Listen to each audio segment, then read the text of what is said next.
Next speaker, Honorable Praful Patel.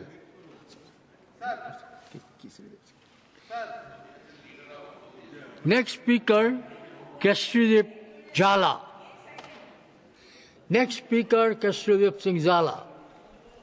कितने काट के आ गया मेरा? नंबर जल्दी आ गया.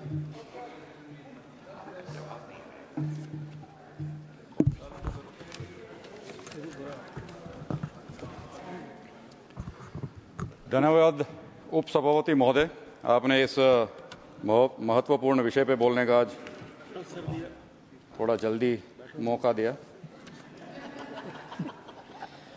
लहर सिंह ने आपका मौका दिया. जी, थैंक यू महोदय. महोदय, 2014 में जब मोदी साहब ने इस देश का नेतृत्व संभाला, तब उन्होंने इस देश के अंदर इतने सालों से जो नियम थे, कायदा कानून थे, जो समय के साथ बदले नहीं गए थे, उनको जब बदलने का उन्होंने निर्णय लिया और उन्होंने जिस प्रकार से इस देश के गरीब के लिए प्राथमिक सुविधाओं से लेकर इंफ्रास्ट्रक्चर डेवलपमेंट की तरफ और एक क्रांतिकारी योजना जैसे हमारी डायरेक्ट बेनिफिट जितनी स्कीम्स हैं, उनके माध्यम से इस देश का विकास उन्होंने प्लान किया.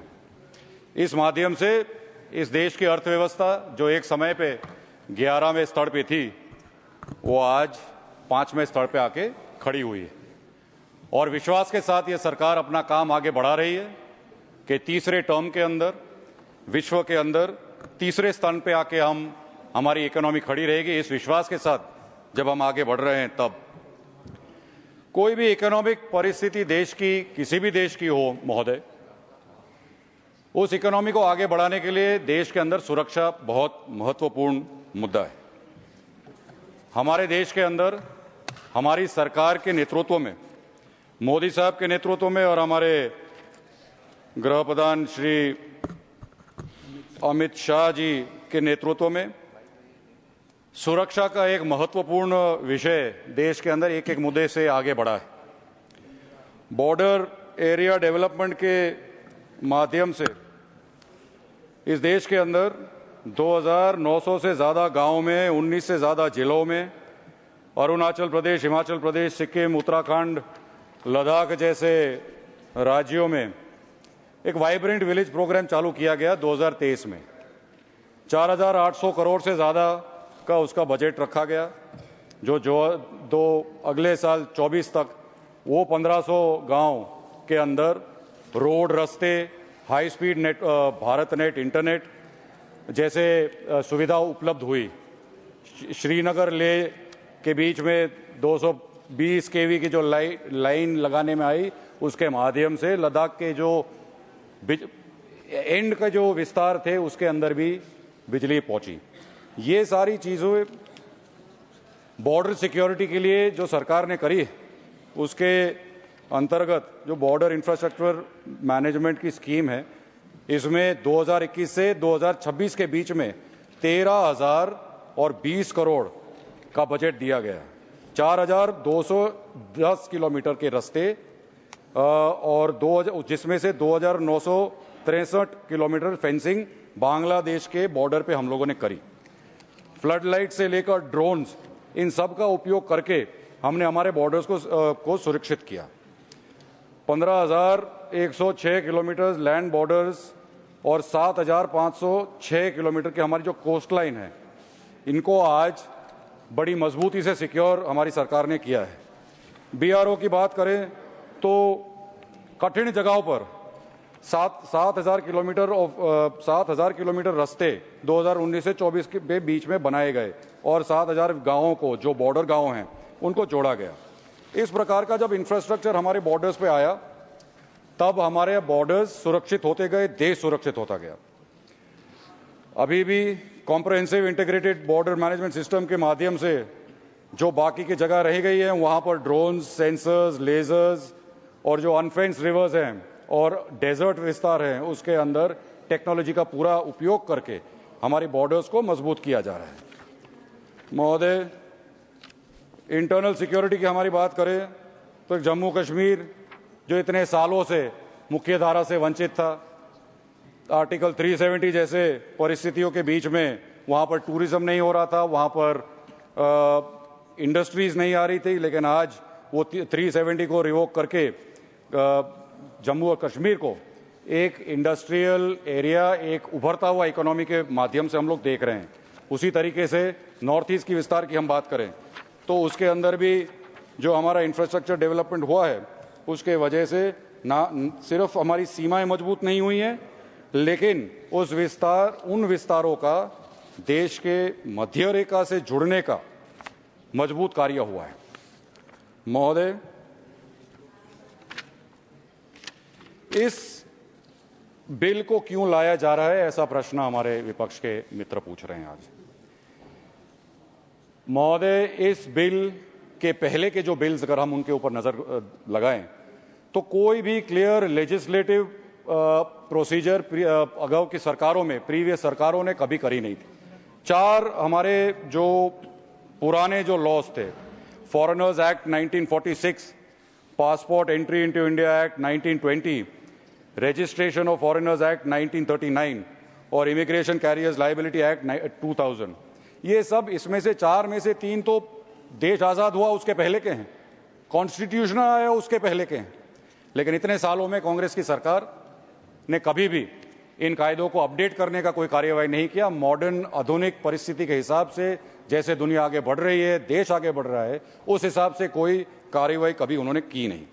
इसीलिए इन 4 कायदों को एकीकरण करके आज का जो ये हमारा बिल है उसके अंदर इमिग्रेशन लॉज को स्ट्रीमलाइन करना, जहां पर प्रावधानों में ओवरलैपिंग हो रहा है वो ओवरलैपिंग को निकालना और एक सिंगल कानूनी ढांचा बनाना जिसके माध्यम से हर एक प्रकार की जो एजेंसियां इस विषय के अंदर जो काम कर रही हैं उनका एक कोलैबोरेटेड वर्क स्ट्रीम हो। ये लंबा विचार करके जो मोदी साहब की सरकार ने ये बिल लाने का कार्यवाही किया है, उसके साथ साथ मैं ये भी कहूँगा कि कांग्रेस के ज़माने में इसके साथ एक कंपैरिजन अगर किया जाए तो 83 में कांग्रेस ने राष्ट्रीय सुरक्षा को साइड पे रख के एक illegal migrants determination of tribunals act 1983 IMTD act का निर्माण किया था 1983 में। इस एक्ट के माध्यम से जब कोई कानूनी कार्यवाही होने जा रही हो तब burden to prove non citizenship, मतलब जो बाहर के घुसपैठी अगर कोई अंदर आए हो और उनको अगर पकड़ा हो तो जो बर्डन है उसको प्रूव करने का, वो बर्डन स्टेट के ऊपर रहा करता था या फिर जो आक्षेप करने वाला व्यक्ति है उसके अक्यूजर उसके ऊपर रहा करता था। इस परिस्थिति के अंदर आप समझ सकते हैं कि लिटिगेशन लंबा लंबा चलता रहता था, हाथ मजबूत घुसपैठियों के हो रहे थे और जो कानूनी कार्यवाही कर रही थी स्टेट की मशीनरी वो उनके हाथ बंधे हुए थे। मैं आपको 2-3 उसके माध्यम उनके बायलॉज में आपको देता हूं महोदय। 4 मुद्दे उन्होंने इस प्रकार के इसके अंदर रखे थे कि जो अक्यूजर है और जो अक्यूज है वो दोनों 3 किलोमीटर के अंदर रहने चाहिए। अब आप समझ सकते हैं कि इसमें 3 किलोमीटर का क्या लेना देना है। अगर लंबे डिस्टेंस में अगर कोई रह रहा हो तो उससे क्या उसमें फर्क पड़ता है। 10 कंप्लेंट्स मैक्सिमम कोई एक व्यक्ति या कोई एक संस्था दे पाती है। फीस भर के कंप्लेंट रजिस्टर करने की का प्राविधान उसके अंदर रखा गया और जो जिसके ऊपर एक्यूजेशंस हो रहा है वो अपना सिटीजनशिप प्रूव करने के लिए मात्र राशन कार्ड अगर दिखा दे तो उसका सिटीजनशिप प्रूव हो जाता था। इस प्रकार का खास करके असम के अंदर जो ये कांग्रेस की पूर्व सरकारों ने 1983 में एक्ट लाके जो उन्होंने कार्य किया है उसके माध्यम से इस देश के अंदर इतने सालों के बीच लिटिगेशन पे लिटिगेशन होते रहे और लेकिन कार्यवाही कहीं अंत पे पहुंचती नहीं थी। अंत में 2005 में सुप्रीम कोर्ट ने एक बहुत डैमेजिंग रिपोर्ट दिया, डैमेजिंग ऑर्डर दिया उसके सामने। IMDD एक्ट को अनकॉन्स्टिट्यूशनल मान के सुप्रीम कोर्ट ने इस एक्ट को होल्ली आर्बिट्री अनरीजनेबल दिखा के ये कहा कि इलीगल माइग्रेंट्स को शेल्टर देना इस रूल रेगुलेशन का एक ऑलमोस्ट मकसद बन गया है। उस हिसाब से ये कायदा उन्होंने स्ट्राइक डाउन करा और मात्र आसाम के अंदर इसको लगाकर, आसाम की परिस्थिति हम सब जानते हैं, बाहर के विस्तार से घुसपैठी अंदर घुसे, कितना लॉ एंड ऑर्डर का सिचुएशन आसाम के अंदर खराब हुआ था। इस मुद्दे को, IMTD को सुप्रीम कोर्ट ने स्ट्राइक डाउन करके ये भी कहा कि आर्टिकल 14 ऑफ द कॉन्स्टिट्यूशन के विरुद्ध है। इस प्रकार का कार्य पूर्व सरकारें महोदय करती थी। आज के समय के अंदर जो ये नया बिल आया है, बहुत लंबा विचार करके, बहुत समय इसके ऊपर मंथन करके जब ये बिल आज लाने में आया है, तब इंस्टीट्यूशनल फ्रेमवर्क को मजबूत करने के लिए ब्यूरो ऑफ इमिग्रेशन का मजबूती से निराकरण करने का जो निर्णय लिया है, केंद्र सरकार शासित कोऑर्डिनेशन जो भी होगी, इमिग्रेशन की अलग अलग ऑपरेशंस जो पूरे देश के अंदर चल रही हैं, वो ब्यूरो ऑफ इमिग्रेशन को मजबूती से कोऑर्डिनेशन का उनको माध्यम मिलेगा। जो विदेश से जितने फॉरेनर्स आते हैं उनका एक रजिस्ट्रेशन और उनका ट्रैकिंग मैकेनिज्म का भी एक प्रावधान इस बिल के अंदर रखा गया है, जिसके माध्यम से सरकारी तंत्र जो भी बाहर से फॉरेनर्स आए हैं उनके ऊपर नज़र रख पाएँ और वो उनकी क्या कार्यवाही है, वो क्या कर रहे हैं, उसके ऊपर उनकी नज़र है। सर 2 मिनट, वो मेरे स्टार्ट के 2 मिनट अगर आप ऐड कर लें तो मैं आप sir just 1 minute sir. Sir penalties बढ़ाई गई हैं, कैरियर अकाउंटेबिलिटी का प्रावधान लाया गया है कि जो कैरियर्स भी एयर हो, सी हो, लैंड हो, जहां से भी ट्रांसपोर्ट का माध्यम जो ला रहे हैं उनके ऊपर भी अकाउंटेबिलिटी सेट करी जा रही हो। महोदय, आपने अब मुझे समय ज़्यादा नहीं दिया, इसलिए मैं अपनी बात को सिर्फ इतना बात करके ख़त्म करूंगा कि ये जो प्रावधान ये जो बिल जो लाए गए हैं, इसको किसी भी तरीके से लीगली एंटरिंग जो टूरिस्ट हमारे देश के अंदर आ रहे हैं उनको कहीं पर भी आपत्ति नहीं आएगी। जो इलीगल और गलत काम के लिए जो लोग आ रहे हैं उनके लिए ही ये मजबूत लॉ बनाया गया है। और जो घुसपैठी देश के अंदर घुस के देश के रिसोर्सेज के ऊपर इतना बड़ा बोझ बन के बैठ गए हैं, जो हमारा लॉ एंड ऑर्डर सिचुएशन खराब करके बैठे हैं, और जो हमारे पूरे इंस्टीट्यूशन, हमारे जो देश की जो अर्थव्यवस्था है उसके ऊपर एक ड्रेन बन के बैठ गई है, वो बिल्कुल उसके सिवा सिर्फ इलीगल घुसपैठियों के लिए ये गया है। और जो हमारे विपक्ष के जो मित्र कह रहे हैं कि धर्म जात इस प्रकार का इसमें इंक्लिनेशन है, तो कहीं पर भी इस बिल के अंदर कोई भी देश, कोई भी धर्म या कोई भी जात का कहीं पर उल्लेख नहीं है। राष्ट्र हित के लिए और जो देश को मजबूत करने की एक्टिविटीज के लिए जो आ रहे होंगे उन्हीं को आने दिया जाएगा। मैं अपनी बात को इस बात पे खत्म करूंगा, अगर की सरकारें ने कुछ किया नहीं है तो आप भी सब इस बिल को समर्थन करें। और अगर तृणमूल के मेरे साथी दल यहाँ पर मौजूद हैं तो उनसे भी मेरी एक सिफारिश है। एक दिन ऐसा भी था कि जब आपके मुख्यमंत्री इसी टबल के पास इमिग्रेशन की वजह से, घुसपैठियों की वजह से कागज फेंका करते थे।